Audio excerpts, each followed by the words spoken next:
conversation about anything at all, we need to define our terms. And that's part of what we're going to be doing today. Is I want to hear your thoughts about three different things, and the phrase is up there. It's a word cloud. We're going to use poll everywhere again, so you'll need your phones. And you guys on Zoom can do the same thing. You can participate in the poll.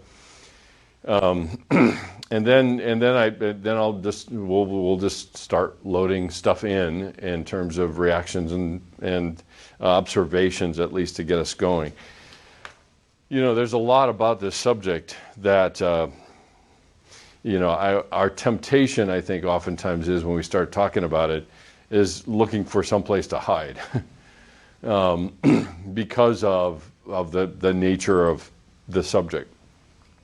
I think I mentioned it to the class yesterday that shame is the kind of thing that we've grown so accustomed to that we just don't see it anymore. And it actually is embedded in our language, very vividly in our language. And that's, just changing the words I use is not going to change anything, but it doesn't hurt.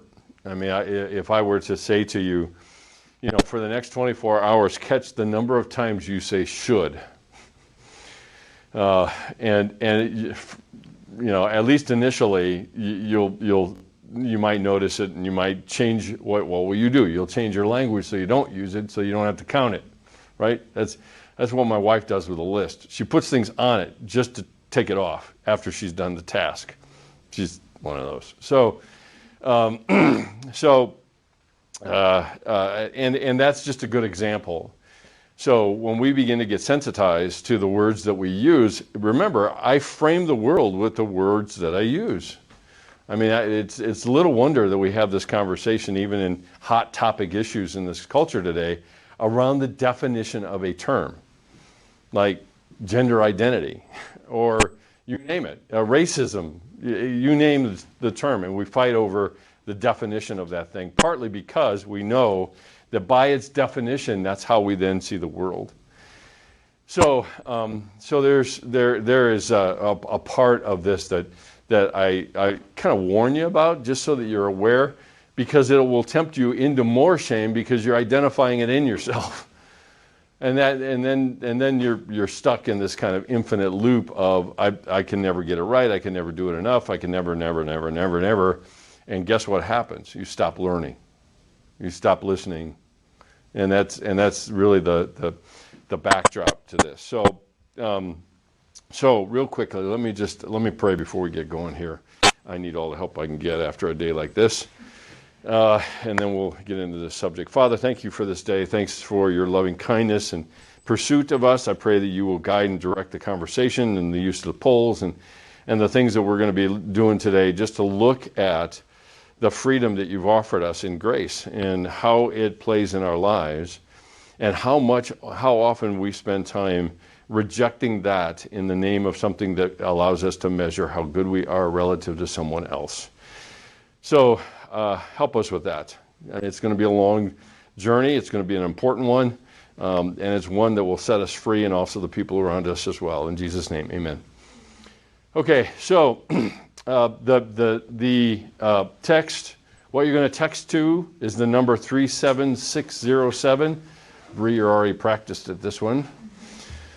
In the text box, you're going to put Dr. Mitch, all lowercase, all one word, and you'll get some kind of confirmation that you're in the poll. And then I will flash it out. What we're going to do is we're going to create a word cloud. And there is a phrase here that will hopefully look this way. I'll wait until everybody's online and gotten confirmation. Yeah. What's the number again? 37607? Yeah, that's it. Are you guys connected? You're Zoom people? So the number is 37607. In the text box, you put Dr. Mitch, M-I-T-S-C-H. Don't forget the S. And then you should get some kind of confirmation that you're in it. So, y'all in? Thumbs up? Thumbs down? I can't hear you. You haven't gotten a confirmation yet. Oh, you haven't gotten a confirmation yet. Have you gotten a confirmation? You Zoom folks? No? Okay. Let me see if I trigger it.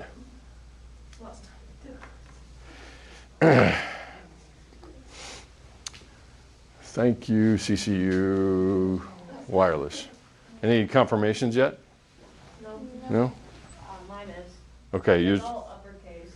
Oh, I didn't realize that. I'm sorry. It's all uppercase, guys, on Zoom.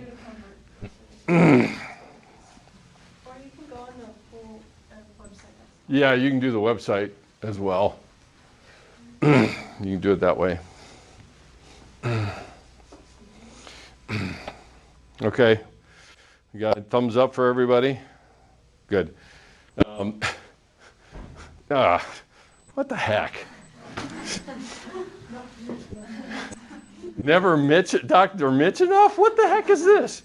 Where do you construct your sentences? You're going to fail every journal I read. So how do you fill this in? Never blank enough.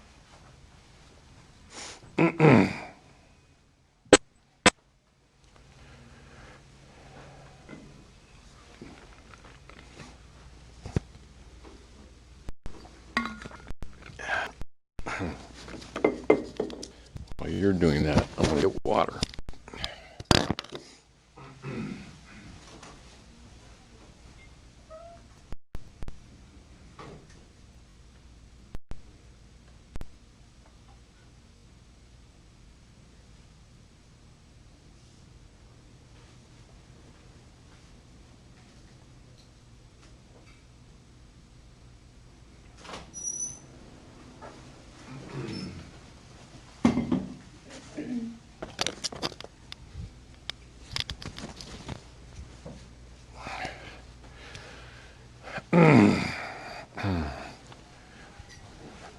This thing is just right on top of me.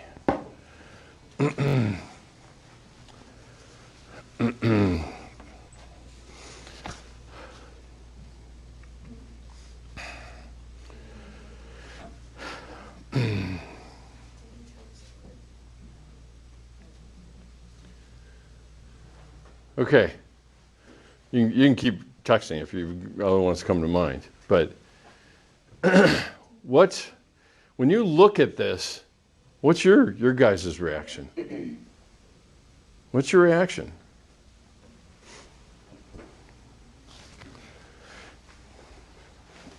Yeah.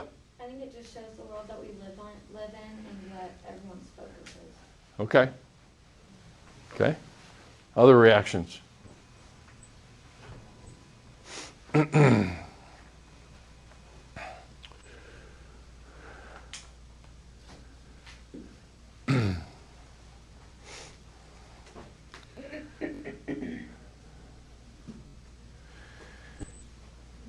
So the biggest vote getters here are pretty, confident, strong, skinny, and perfect.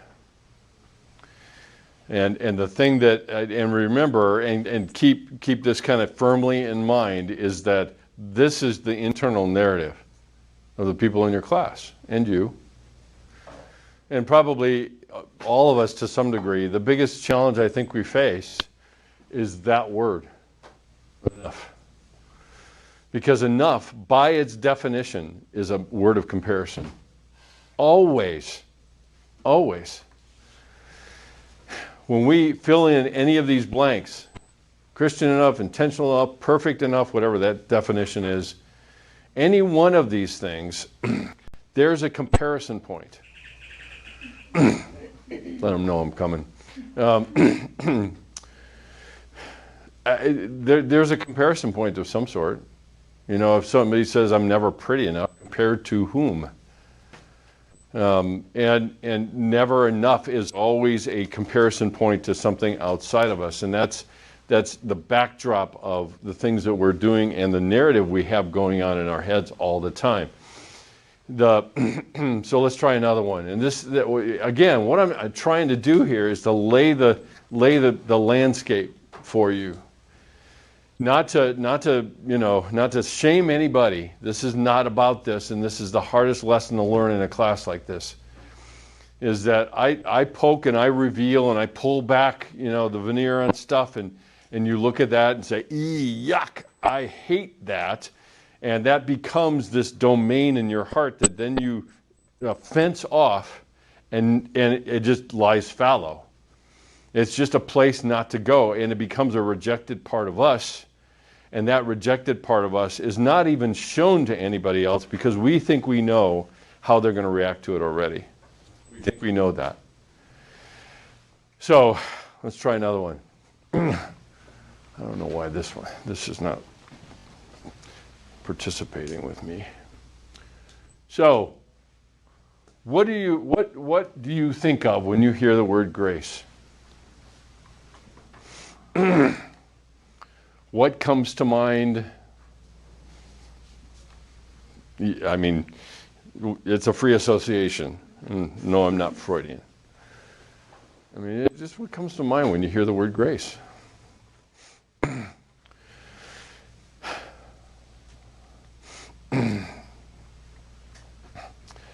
Accepted, power, undeserving, Jesus. Or Jesus Christ, I'm not sure. This divides up words if you use two words, so sometimes it looks a little humorous at times. Gift, power, washed clean, undeserving. So far our biggest vote getters are forgiveness, love, and undeserving.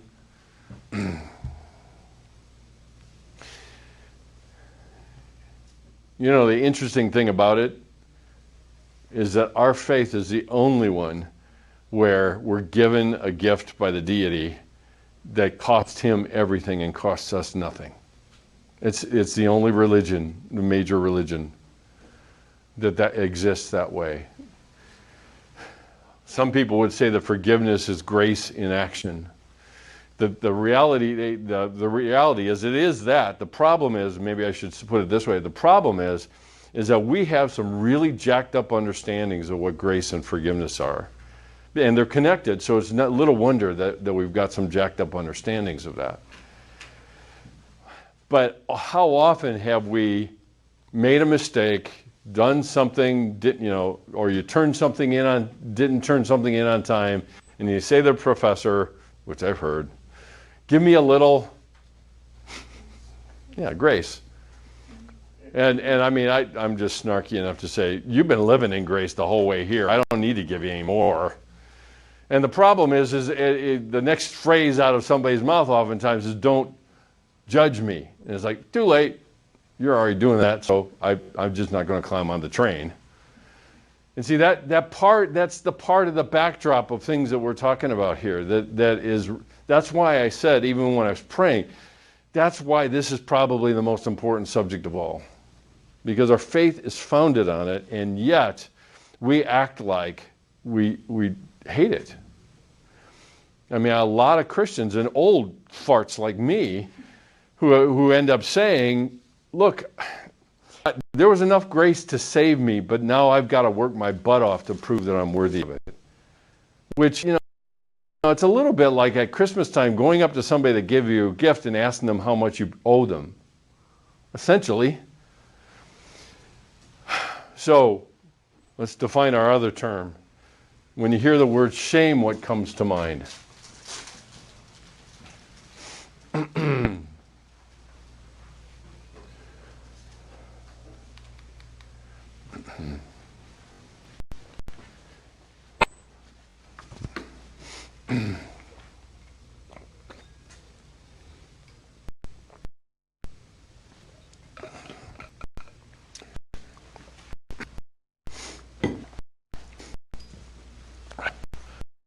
I'm going to turn this so Zoom can see it.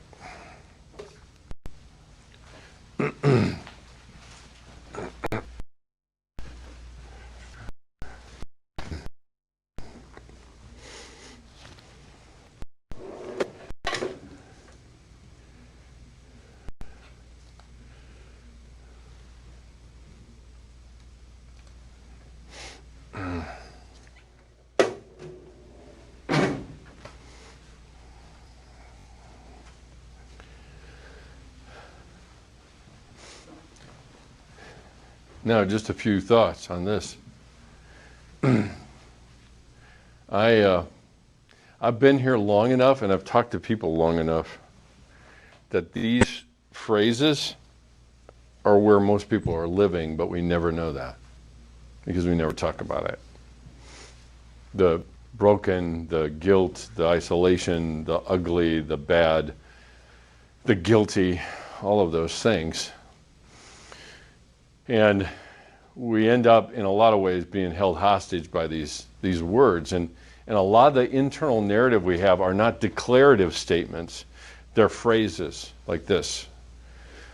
So the minute we go, it's kind of our go-to or our default label that we've basically placed on ourselves.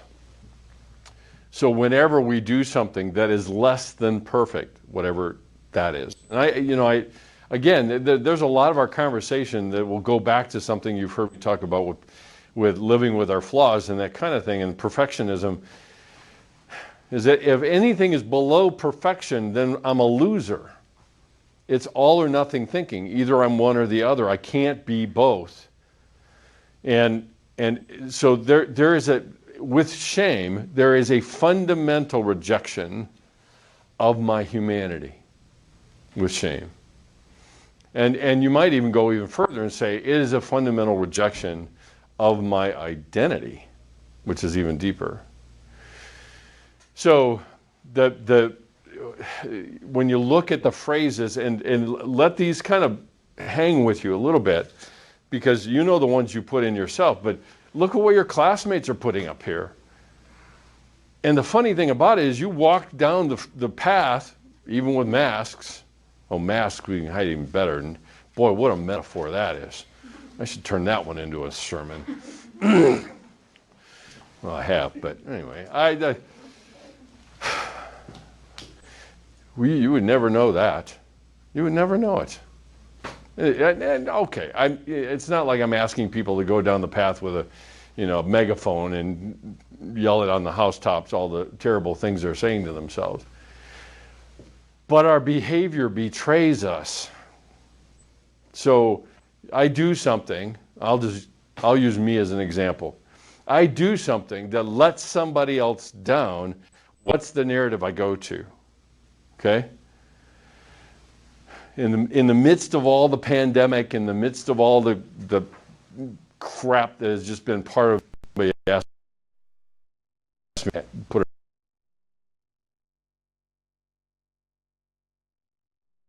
an adjective. And one of my kids said, I just don't see you anymore. I don't get to talk to you. What's up with that? And where does my head go? What a loser father I am. You should go to eat down.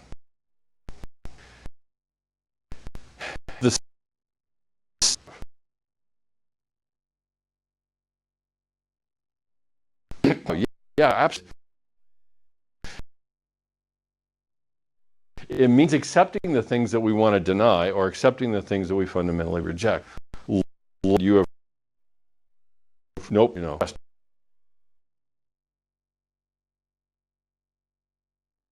passing. And that's, I'm not setting the agenda for your time in group. I'm not. Everybody engages that differently. It probably raises a certain level of anxiety in everybody. It always does. But I can tell you from last spring in my grief and loss class when we had groups going, for me, it was just this little window of touching bits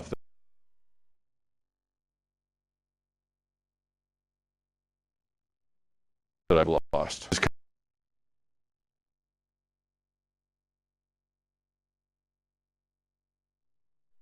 Kind of celebrate senior thing.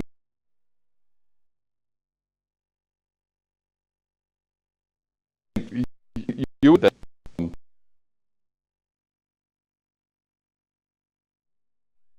But a project of creating It took me a whole week to put all that stuff together. And you know why I did it? Lose it.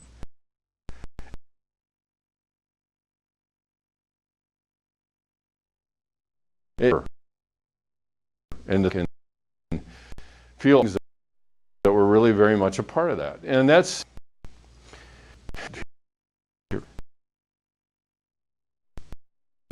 if we want to reject,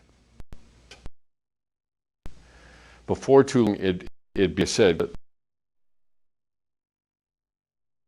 The Shack, the movie or read, have that reaction to it. In the book, and this is not the spoiler, but in the book, the main interact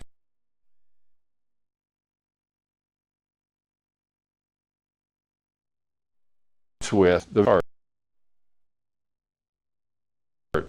And the first thing out of his mouth is, "This is a mess." And that's there are places in our hearts that we have condemned and said, "Nope, that's a mess. It doesn't connect me to anything I'm going to reveal that to anybody else." And you always go strong arm to it. Or you continue to condemn and make into no trespassing zones, no go zones. The less and less of you have to give to anybody, because you can't give away what you don't own. So that I think, I'm pretty sure it's in Brene Brown's book, Lynn Twist, The Soul of Money. And ironically, it's not even about money. Or I should say it is about money, but it is about this. And whether true or not, that thought of not enough occurs to us automatically before we even think to question or examine it. We spend most of the hours and the days of our lives hearing, explaining, complaining, or worrying about what we have enough of. And that's in money. Talk about emotional capital and the way that we kind of size ourselves up. And generally, we are always going to size ourselves up with some comparison point. And usually we will always lose. Always lose. And so, I mean, this quote is, pardon the phrase, it's the money. It's the bang here that we have to talk about. And the number of hours into our days are us repeating those phrases over and over and over again. And we wonder why we feel so held hostage, or even, dare I say it, enslaved, or stuck, or any number of phrases that I have heard over the many years of talking to people. So the make sure. So let me mind never enough. It's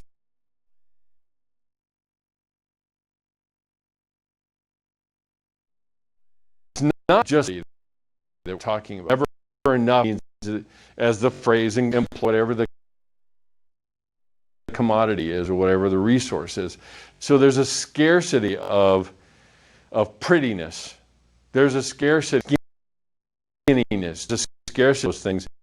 And I never measure up to that. So the opposite of that is abundance. And ironically, when you cross over into Scripture, and Jesus said, just in the phrase, "Take upon you, for it is light, and I am gentle of heart." And then another place he says, "I came so that people would have life." So, by implications, abundance is the end of that continuum, where abundance is, there's plenty for everybody. There is plenty for everybody, and we might actually have the key to getting out of the self comparison. So, compared to what? It's others. Obviously, we have an ideal self that we refer to. who I should be, who I could be, who I might have been. Those are future phrases. But our ideal self is a tyrant. It is a complete tyrant. I can't measure up to that. I know I can't measure up to it. But then what? And see, that's usually where people get stuck. They say, so, okay, I got it. So I'm not supposed to compare myself to anybody. Then what? How do I achieve anything? Well, I guess the question is what drives the achievement? To be better than somebody else or to be the best of who I am? But if I have already made the conclusion that who I am is not enough, then I'm in the loop again. I sooner or later move back to that loop again. Or the past. How many words were related to guilt on that word cloud with shame? The past. I am continuing dragging my past along with me.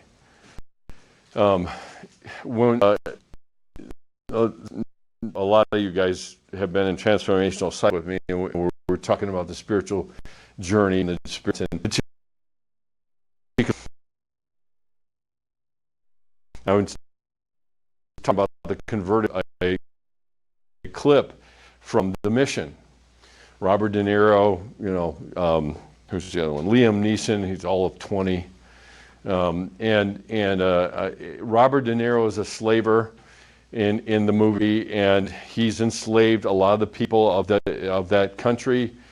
And the young priest, Jeremy Irons, gives him something. He said, you can be forgiven. And he said, no, I can't. I won't unless I do something that shows how forgiven I am, which is, at that point in time, it's not really forgiveness anymore. It's just a trade. I do this and I get free. That's not forgiveness. And a lot of times that's how we approach forgiveness, right? I mean, I'll forgive if kind of phrase. If they apologize. If whatever. So anyway. So Jeremy Irons, this young priest, decides, I got an idea. And he tells De Niro's character to go and get all the elements and pieces that were part of your slave history or your slave past and put them in a big mesh bag, a rope bag. And then they climbed the highest waterfall that they could find near them. And at the top, what De Niro did not know was the family members of the people that he had enslaved. And so very nearly kills himself coming up, dragging this entire big bag of all of the things that reminded him of his past, dragging all of it up the hill. And when he gets to the top, who meets him there but the brother of somebody that he sold to slavery?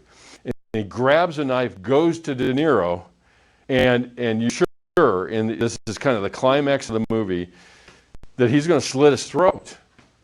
And he looks at him and reaches back and cuts loose Nero's past. And he just crumbles. He just crumbles. An act of grace? Absolutely. An act of forgiveness? Yes. De Niro didn't do anything, to deserve any of that. But that's us. I mean, he talks about run the race, not let things encumber us and get around our feet. Well, that's our past. So we keep comparing to the things that I did and hold myself guilty as if I'm not really free or forgiven. And then finally, this whole idea of floating standard. The funny thing about perfection, the standard selves to floating. So as soon as they get close, it just goes higher. So I'm never enough. And actually, in some respects, it's accurate. Because with that kind of standard, I am never enough. Okay? So why am I never enough is it starts with not so much why is it this way, as much as how am I framing it so that I will win this battle. I will never be enough. So the source of our scarcity, it thrives in shame-based societies. The internal society, the internal narrative, the internal culture I have but also the external culture that I live in.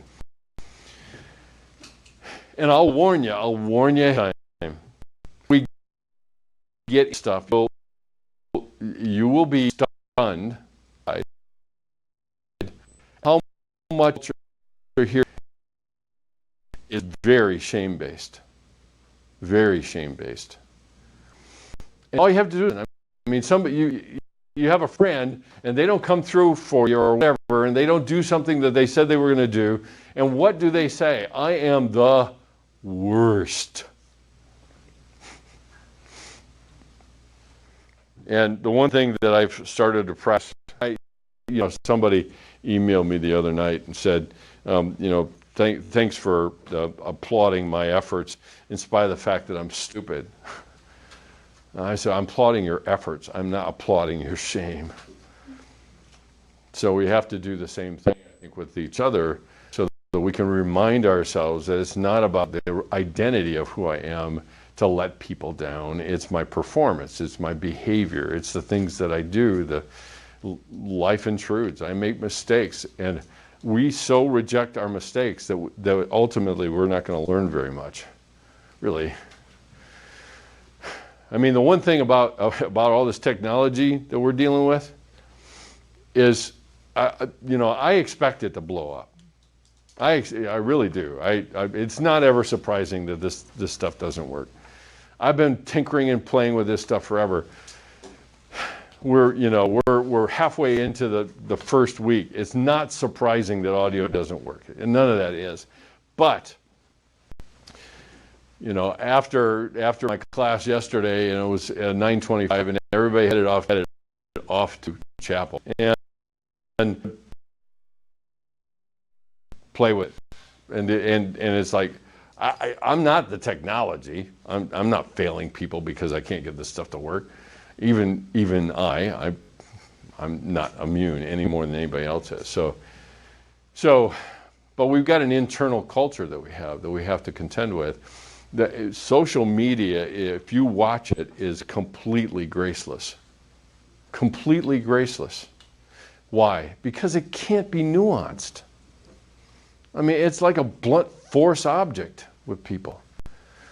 So, it's a good idea to stay away from it. I think we would all agree with that, right? But we stay connected to it, tethered, chained, imprisoned, enslaved, held hostage.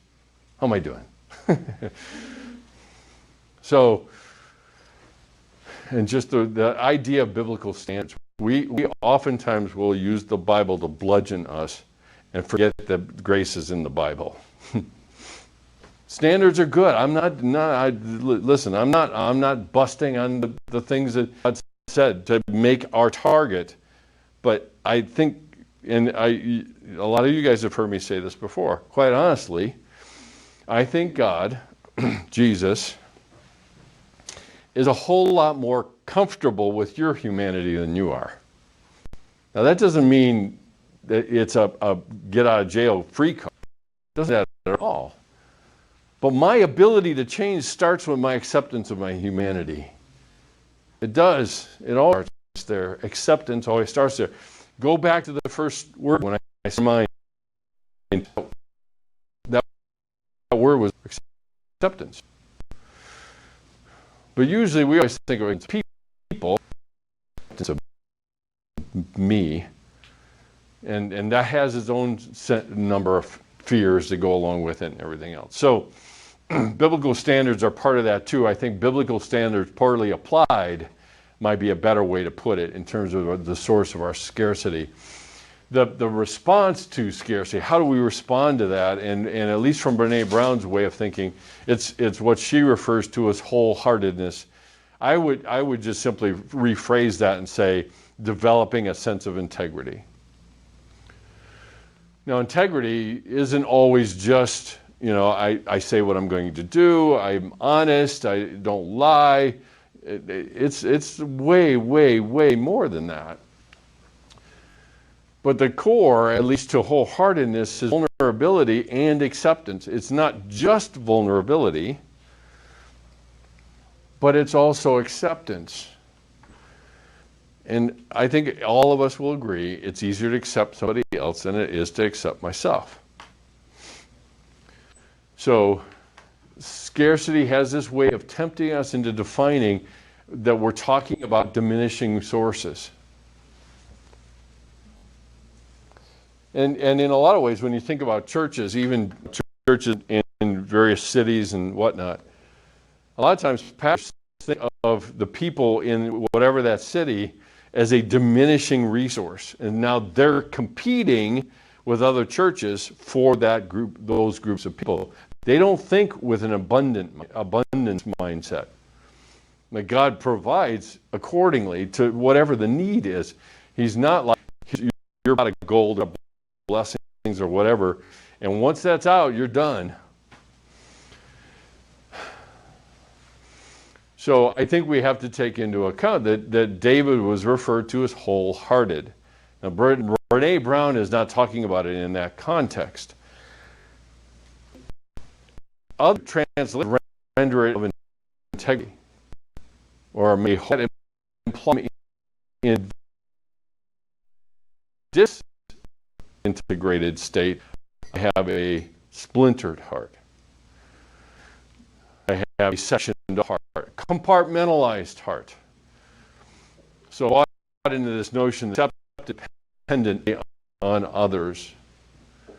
And I've had a number of people when we're talking about groups and they say, I'm really worried about what other people think. The funny thing about it is they don't know.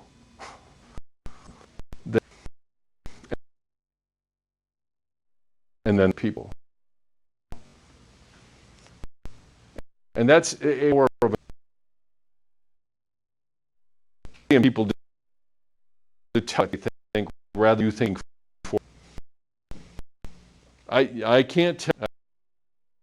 I've had groups or that people have a conversation with Mitch and I never act that way. I never. And so when I'm aware of that, I speak for myself, or is the Mitch in your head talk for me? Because you're finding out different things. That was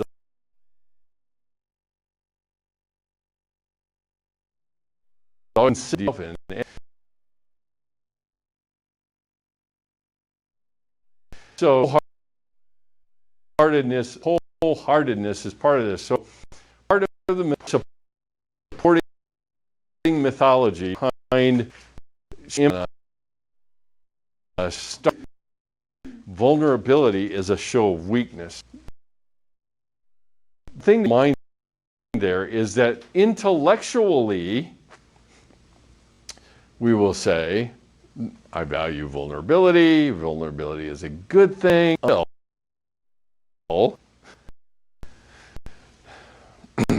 Where the rubber meets the road and you're in a group and somebody says, so how's it going? And the minute you're asked that question, you're on the horn of a dilemma.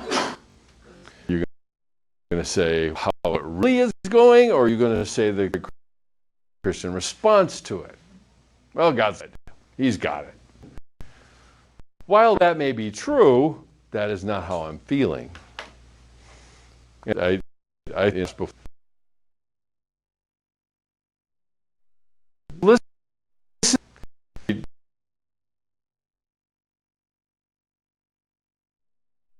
Talk about. Remember that story? Probably you may or may not. So he.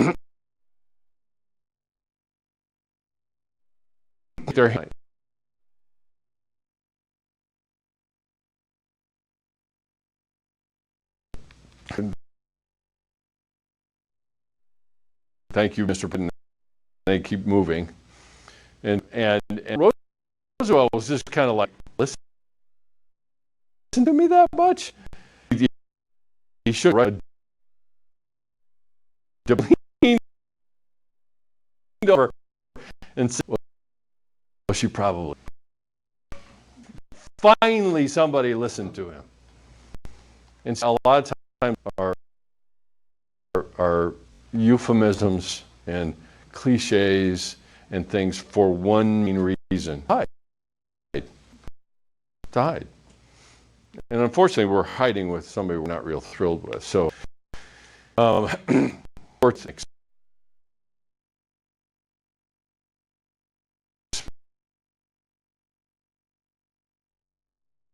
And feeling happy is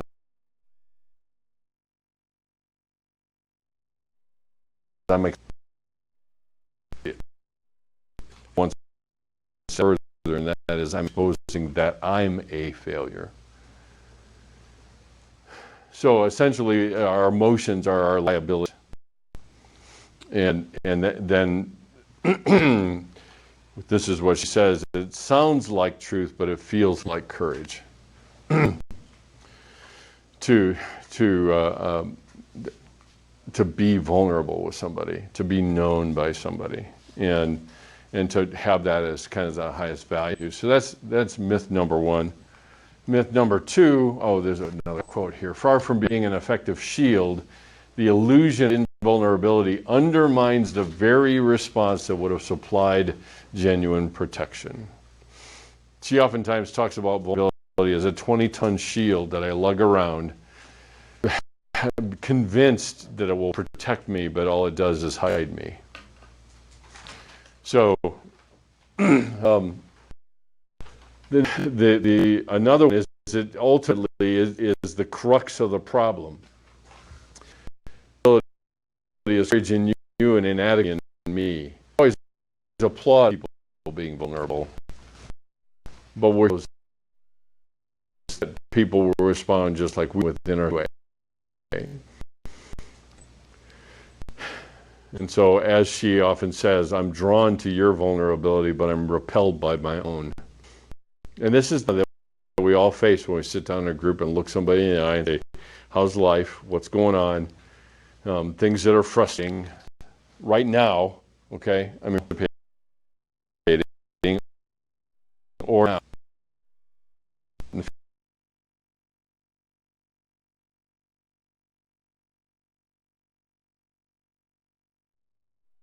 I mean, I've been a lot of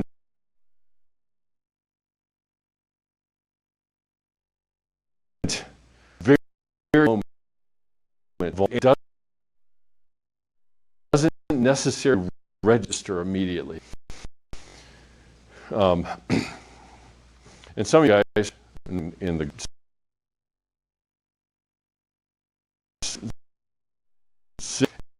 and we had a moment like that in a group, and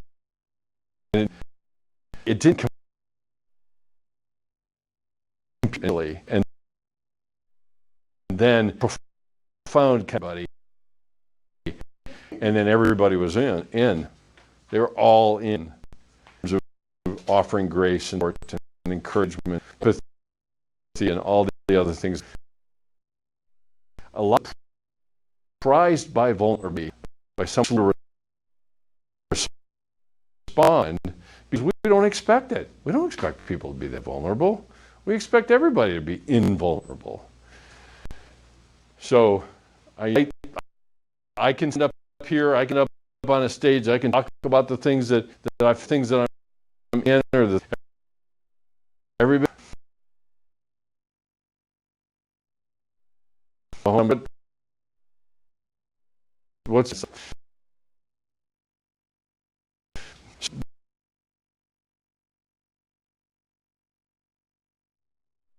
the next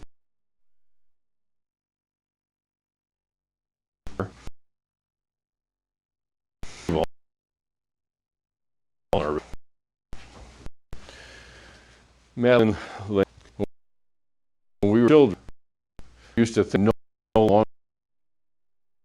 be alive, be vulnerable. You may not vulnerability, but vulnerability will do.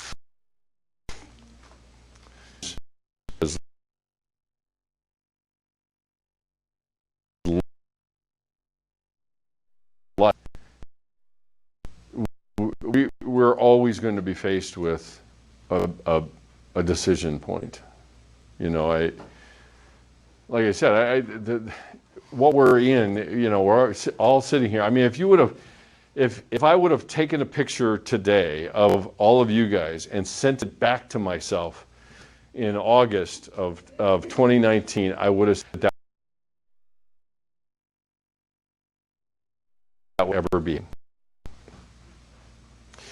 But masks end up being more meaningful than we know because protect us from germs or whatever else is out there. They all hide us. And we pay a cost. We really do pay a cost to not being able to interact, even with her. Simple as that. There's just a state of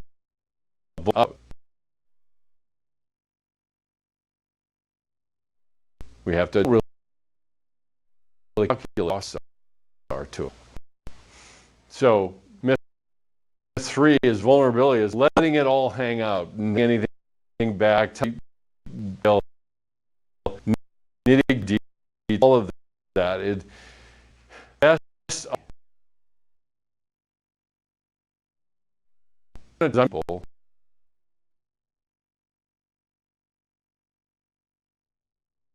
About that. From the ability base. Because I'm defining vulnerability as, letting all my dirty laundry out.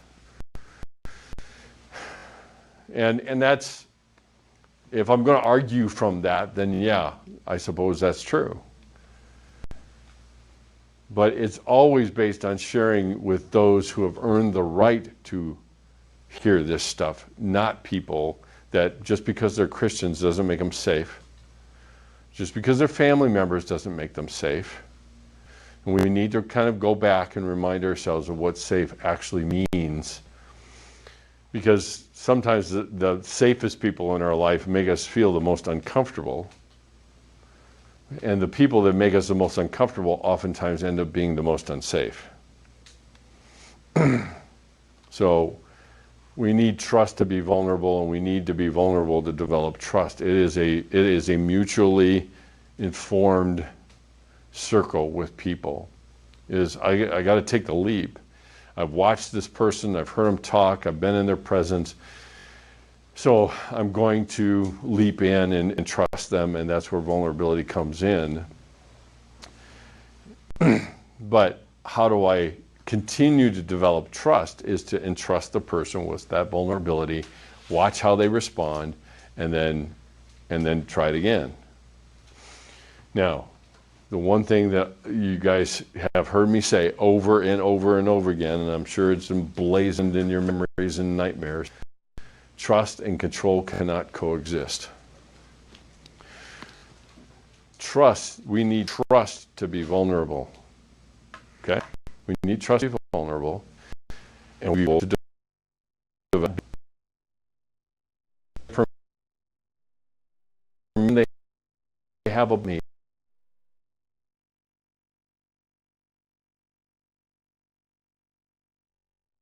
It's rolling.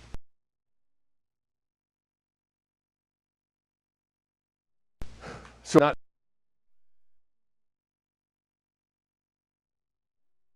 everybody is. They aren't.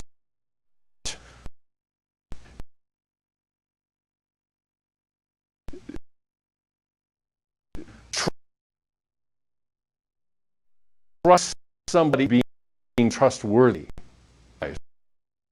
It's just not wise.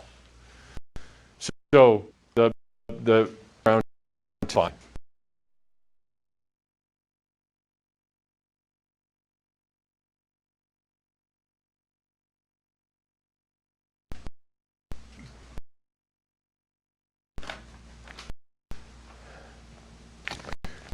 And as a general vulnerability, that's more. I take the risk. I doubt that people are a lot more trustworthy than I thought, safe than I thought. Whoever it was I'm entrusting that information to. and then I move on. And I can tell you, and a lot of you guys know my story well enough. I grew up as an only kid. My dad died when I was 12. I swore after he died that I would never really trust anybody ever again, including God. And this was my motto: I can do it alone. I don't need anybody. Why? Because if I let anybody in it, I'm going to get hurt just like I were. See, there's always history about myth. So, oftentimes courage is contagious. Remember, courage isn't doing something brave. Courage is speaking from one's heart. In bar, where we get the word cardiac. It's the center of one's being. It's speaking from one's heart is what courage is. Is it brave? Yeah, of course it is. I mean, courage has multiple meanings, but speaking from one's heart wholeheartedly is really the basis on which vulnerability occurs. Quite honestly, vulnerability ends up being contagious in groups too, when somebody risks it. It's not easy. It's hard to have that kind of courage. But sometimes we say, well, I've got this in me. I just soon not have to carry it alone. I'm going to take the shot and risk it. I can tell you that a year and a half ago was the first time I did this class, and I was doing the groups. And I had one group in particular that I was leading that wasn't going to have any. And a lot of them were seniors, and they were saying, look, I'm out of here in a few months. Why should I invest? I'm just going to lose these people again anyway. And that's a good question, actually. It's actually a pretty good question. And usually my answer to that question is, because your heart needs it. It's your heart. It's not about them at all. Now, I'm not saying it's easy to lose people. I lose scads of them every year. And it's like I have to reconstruct my heart every summer. And this one's been particularly bad. Okay. But our people in our...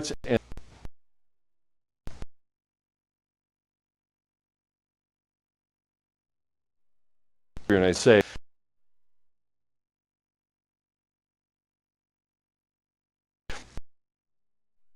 versus it's worth the hurt that will come. Okay,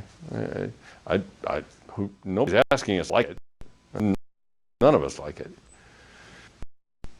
But I mean, backdrop all of the vulnerability and connecting with people else, background narrative, identify, see what is there. So now let me just stop for a second and take a drink. My mask escape. Or reactions or anything.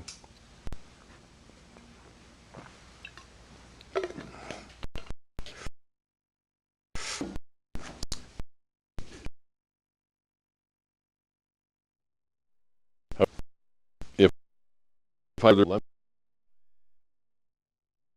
me stop here. Paper towel. Why does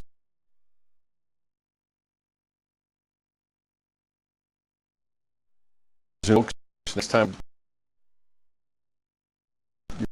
you go with the headset? So, see you guys. They can't see me. See you guys.